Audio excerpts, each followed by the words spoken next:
आने वाले कल में गणेश्वर से बहुत सारे मेडल, बहुत फैक्ट्री मान लो आप इसको, पहलवानों की फैक्ट्री जो हरियाणा में होती थी, आज 37 राष्ट्रीय पदक हमारे पास है, जिसमें अकेले कोमल के 11 पदक। अखाड़ा शुरुआत से निःशुल्क रहा है, ट्रेनिंग फीस कभी भी ना रही है और ना ही उनके जाने के बाद भी रखेंगे। ट्रेनिंग फीस किसी से नहीं, किसी से कोई ट्रेनिंग फीस नहीं।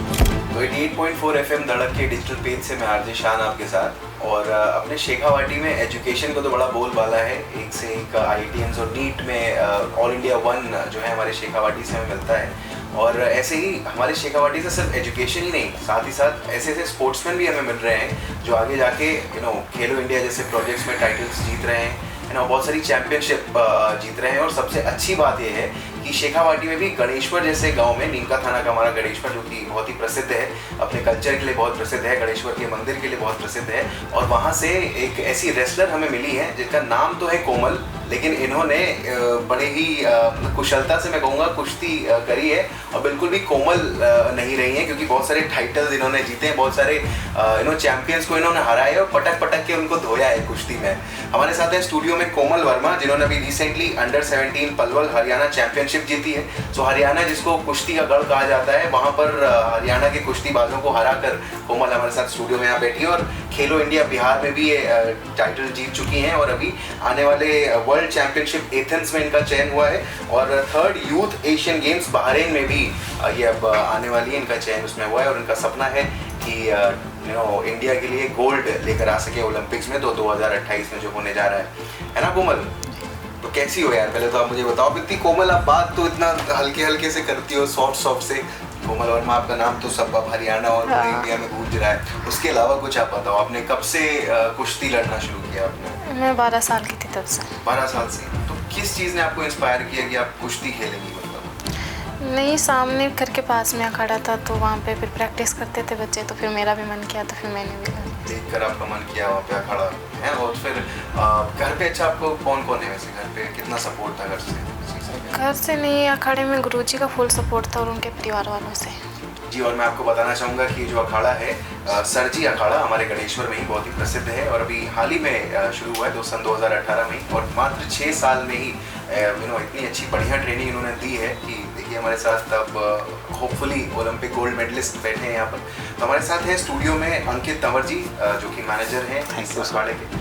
सर, थोड़ा सा अपने बारे में, अखाड़े के बारे में और बच्ची के बारे में बताइए, कैसे इसको ट्रेन किया इतनी जल्दी? जी, सन 2018 6 फरवरी को हमने सरजी अखाड़ा की स्थापना करी। ये मेरे पिताजी श्री अनिल सिंह तंवर का सपना था। वो खुद भी एक बहुत अच्छे खिलाड़ी रहे हैं, कई बार नेशनल चैम्पियन रहे हैं और विदेशों में भी गए हैं। उनके जो बड़े भाई हैं श्री राजेश कुमार, वो एक अर्जुन अवॉर्डी हैं और सबसे कम उम्र में ओलंपिक गए थे, सियोल ओलंपिक 1988 में।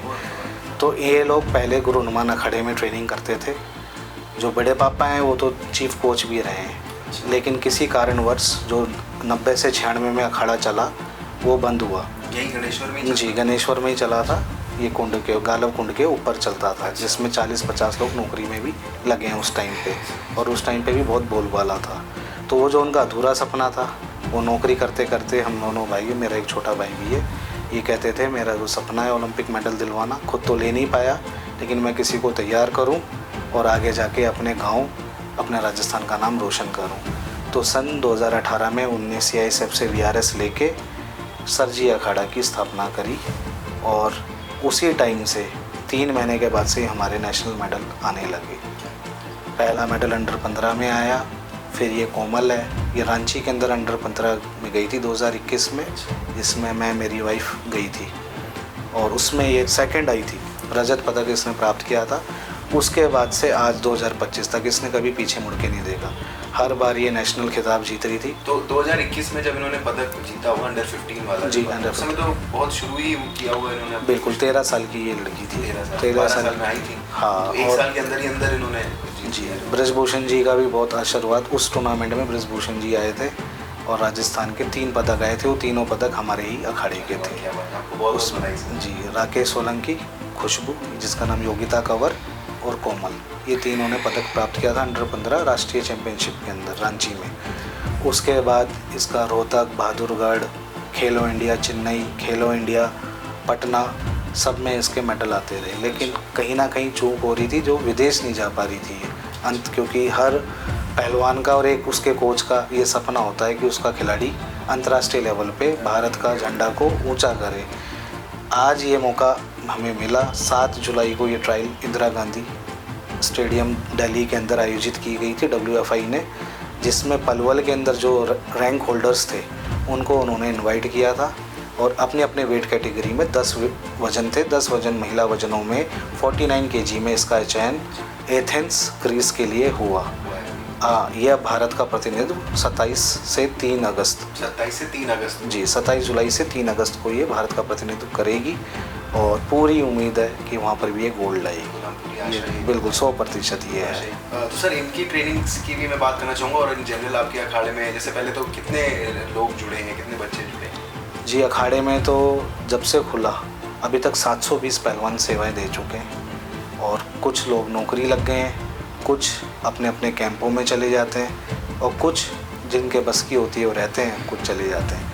हाल फिलहाल 60-65 बच्चे हैं जिसमें 20 लड़कियां बाकी लड़के हैं और अभी हमारे पास सब जूनियर अंडर 15 अंडर 11 की टीम काफ़ी अच्छी है जो आने वाले टाइम में इस साल स्कूल गेम्स में और अगले साल ओपन टूर्नामेंट्स के अंदर भारत का नाम रोशन करेगी। आगे आने वाले कल में गणेश्वर से बहुत सारे मेडल्स, बहुत फैक्ट्री मान लो आप इसको, पहलवानों की फैक्ट्री जो हरियाणा में होती थी, आज 37 राष्ट्रीय पदक हमारे पास हैं जिसमें अकेले कोमल के 11 पदक। अरे वाह, क्या बात है। इनको ध्यान से मैं कह रहा हूँ पहचान लीजिए, बहुत जल्द ये ओलंपिक में गोल्ड मेडल तो लाएंगी बट बहुत जल्द हमारे गणेश्वर से राजस्थान से निकल कर और टीवी पर आपको दिखेंगी और बड़े बड़े होर्डिंग्स में भी आपको ये दिखने वाली है जी। तो इनको आप अच्छे से पहचान लीजिए भाई। और सबसे बड़ी बात है सर, ये school games federation of India SGFI में भी सेकंड विदिशा मध्य प्रदेश में भी रही है, जो मैं आपको बताना भूल गया था। बहुत ही बढ़िया बात है। तो इतनी कम उम्र में आपने इतने बड़े बड़े काम कर लिए कोमल, आप पहले बताओ कैसे कर लिया आपने, क्या आपका दिनचर्या रहती है, कैसे आप ट्रेनिंग कैसे करती हो ट्रेनिंग? सुबह 3:30 बजे उठते हैं और फिर 4 बजे प्रैक्टिस करके 4 घंटे सुबह और 4 घंटे शाम करते हैं। 8 घंटे प्रैक्टिस करती है जी। ओके। और दिन भर भी आप फिर कॉलेज भी जाती हो? नहीं कॉलेज नहीं जाती, तो इधर कुश्ती बस कुश्ती करते हैं और सोते हैं बस। हाँ, खाते पीते सब। बहुत ही बढ़िया। तो आपने ये जो सपना है, ये सर ने तो बताया जब आपने अंडर 15 वाला जो चैंपियनशिप देखा तब आपने देखा था सपना कि आप ओलंपिक में गोल्ड मेडल लाओगी, तभी देख लिया था क्या? नहीं, वो तो हमारे गुरुजी हैं, सब बताते। पहले तो कुछ पता ही नहीं था कुश्ती का, सब गुरुजी की वजह से। और मैं गुरुजी के बारे में भी आपको बताना चाहूँगा जिनके बारे में सर ने ऑलरेडी बताया। इनके पिताजी हैं अनिल सिंह तंवर जी, जो कि यहाँ पर पहले भी कुश्ती उन्होंने करी है, इंटरनेशनल लेवल पर गए हैं, वो इंडिया को रिप्रेजेंट किया और अपने गणेश्वर में उन्होंने जॉब छोड़कर, अपनी चलती जॉब छोड़कर सरकारी नौकरी कर रहे थे और वहाँ पर उन्होंने अखाड़ा स्थापित किया। उनसे भी हम आपको ज़रूर मिलाएंगे हमारे सोशल मीडिया हैंडल पर, बट उनके बारे में भी जानना चाहूँगा कैसा उनका व्यक्तित्व है, कैसे वो ट्रेनिंग देते हैं, लोग मोटिवेट करते हैं। जी उनका व्यक्तित्व बहुत उदार है। अगर उनके बच्चा वो घर की परवाह नहीं करते कि मेरी शादी है या किसके घर में क्या काम है, पूरा जीवन, आज उनको 6 साल से तो मैं खुद देख रहा हूँ, पूरा का पूरा जीवन उनका पहलवानी पे समर्पित है। जो उनके गुरु हनुमान जी ने जो उनको दीक्षा दी, उसी के अनुरूप और उसी के स्वरूप वो काम कर रहे हैं। एक एक बच्चे की ये चिंता करना इसने ये खाया नहीं खाया। ट्रेनिंग तो सभी अखाड़ों में अच्छी होती है, स्पेशल चीज़ होती है जो अटैचमेंट। तो गुरुजी का जो अटैचमेंट अपने पहलवानों के प्रति है वो सर्वश्रेष्ठ है। वो घर की परवाह ना करके अपने पहलवानों का हित के लिए पूरा काम वो करते हैं, किसी को भी वंचित नहीं रखा कि इसके पास ये नहीं है ये नहीं है। और ट्रेनिंग की बात रहे, बहुत हार्ड स्ट्रिक्ट है वो अपनी ट्रेनिंग के लिए, बहुत ज़्यादा स्ट्रिक्ट, कोई चीज़ इसमें बर्दाश्त नहीं करते। और आज तक 365 दिन में मैंने उनको अपसेंट होते हुए नहीं देखा कि किसी भी ट्रेनिंग को उन्होंने अपसेंट की कोई बहाना मेरे ये नहीं हूँ। कोई भी पंचायती नेतागिरी में उनको कोई ध्यान नहीं है, सिर्फ अपने कर्म करते हैं और ये दिखाना चाहते हैं कि मैं ऐसा कुछ कर जाऊं कि मेरा जीवन में जो एक सपना था कि भारत को, अभी तक स्वर्ण पदक भारत का ओलंपिक में कुश्ती में नहीं आया है, एक विनेश फोगाट ला सकती थी जो वजन की वजह से नहीं ला पाई। तो हम तो ये मान रहे हैं कि ये कोमल वर्मा 2028 लॉस एंजलिस अमेरिका के अंदर भारत को अपनी वजन कैटेगरी के अंदर गोल्ड मेडल जरूर देगी। आशा दुआ और कामना करते हैं कि ज़रूर हो।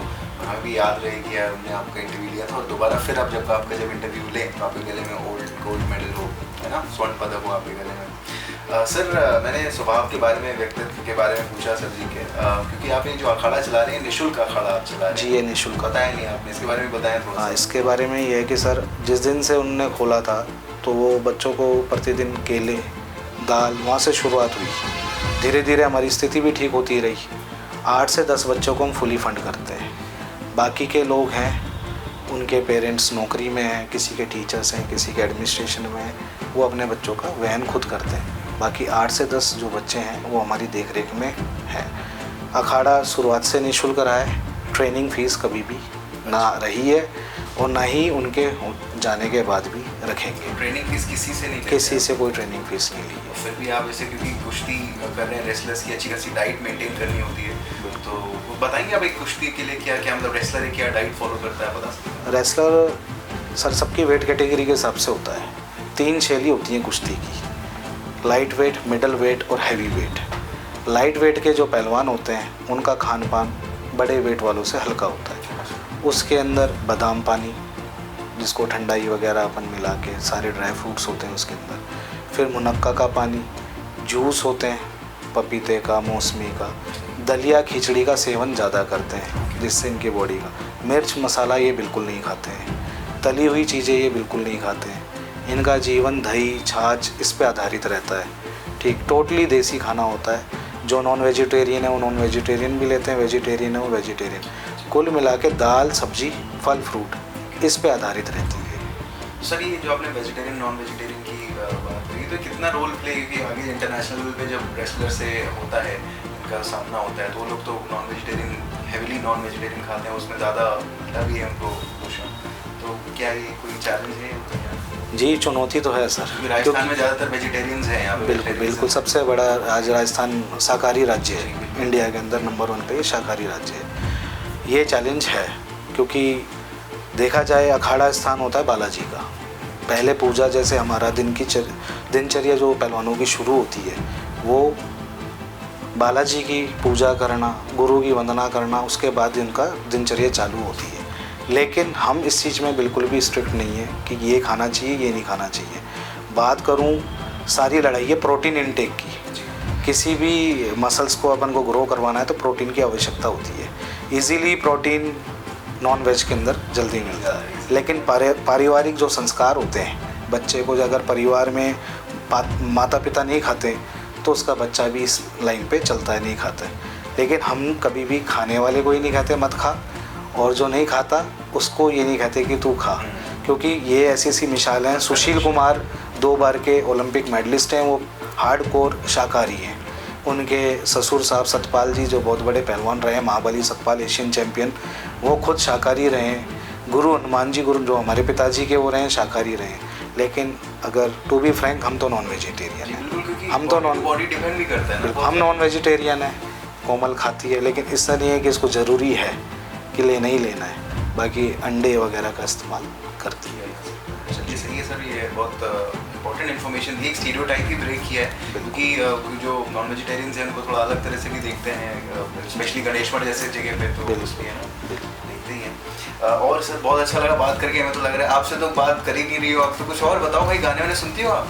नहीं सुनती गाने? मतलब और फ्री हॉबी क्या है अपनी? मतलब एक तो कुश्ती लड़ना है, उसके अलावा और क्या करना अच्छा लगता है? नहीं, और तो कुछ भी अच्छा नहीं लगता, बस कुश्ती करना अच्छा लगता है। तब तो मेडल पक्का है देखिए आपका। तो घर पे और कौन कौन है, उनके बारे में बताओ। 3 बहन और 1 भाई है, और मम्मी पापा दादी जी हैं। और दादी जी, और क्या करते हैं पापा आपके? वो मजदूरी करते हैं बाहर। मम्मी? मम्मी मेस में खाना बनाती है, अखाड़े में। अखाड़े में बनाते हैं। हाँ। ठीक है, तो जब आप पहली बार आपने, अच्छा वो जब अखाड़े में ही था, अच्छा तो आपने मैं बताया कि आपने देखकर कुश्ती लड़ने का आपने फैसला लिया, तो किसको बताया था पहले, मम्मी को या पापा को? नहीं, भाई को। भाई को बताया था, बड़े भैया को। तो कैसा सपोर्ट रहा, सबसे ज़्यादा सपोर्ट किसने किया घर पे?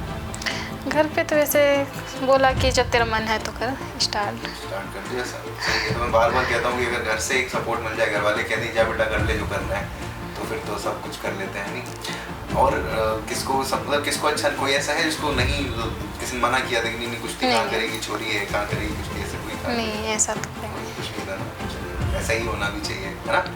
कुछ मैसेज देना चाहोगी आपके जो एज ग्रुप के लोग हैं, आपके मोस्टली तो सोशल मीडिया पे ज़्यादा हैं, देख रहे होंगे अभी भी इंस्टाग्राम पे, तो आप उनसे कुछ कहना चाहोगी मोटिवेट करने के लिए? उन्हें कहो जो भी कुछ करना हो उसमें पूरा मन लगा के करो, पूरे जुनून के साथ। चलिए, अब आप इसी तरह से मेहनत करते रहो, इसी जुनून के साथ अपने सपने का पीछा करती रहो, एक दिन दुनिया आपके पीछे होगी, देखना, है ना। कोमल, बहुत अच्छा लगा आपसे मिलके, आपसे बात करके। सर, आपसे भी मिलके, आपसे thank you so much, thank you. बहुत नई काम आप कर रहे हैं, और उमेश जी आपका भी बहुत बहुत धन्यवाद कि आपने इंटरव्यू कराया, one of my best interviews I would say. बहुत अच्छा लगा यार मिलके। आप कुछ संदेश देना चाहें तो दे सकते हैं।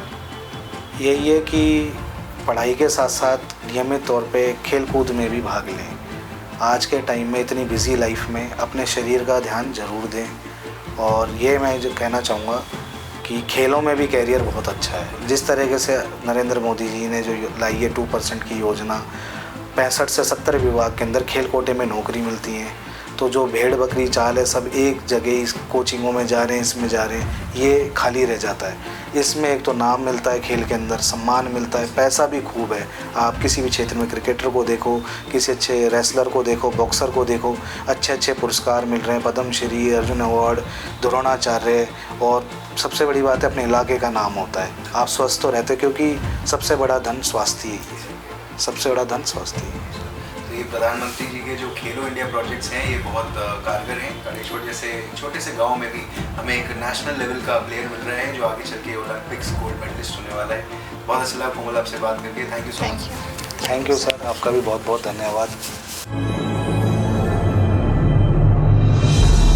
88.4 FM धड़क, शहर की धड़कन।